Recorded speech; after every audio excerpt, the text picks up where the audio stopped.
ሰላም ቤተሰቦቻችን ከመስመሮቹ በስተጀርባ የሚል ፕሮግራማችን እነሆ አሁን ላይ ስለ ሞናሊዛ እና ስለ ሰዓሊው ታሪክ ፓርት 1 ሰዓሊ ሊዮናርዶ ዳቪንቺ የሞናሊዛ ኮንትራት የወሰደበትና ስዕሏን በዓለም የታወቀችበት ታሪክ ልክ እንደ ስዕሉ ምስጢራዊና አስገራሚ እውነታ ለእናንተ።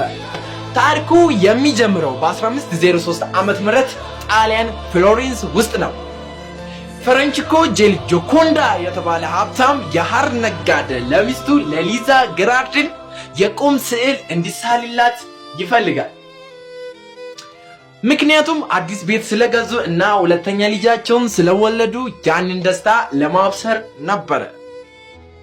ሞና ሊዛ ማለት ወይዘሪት ሊዛ ማለት ነው። ዳቪንቺ ለምን ይህንን ኮንትራት ወሰደ?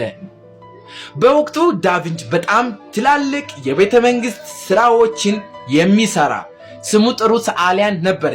ይህ የተራ ነጋዴ ሚስት ስዕል ለመሳል ለምን እንደተስማማ የታሪክ ተመራማሪዎች እስከዛሬ ድረስ ይገረማሉ።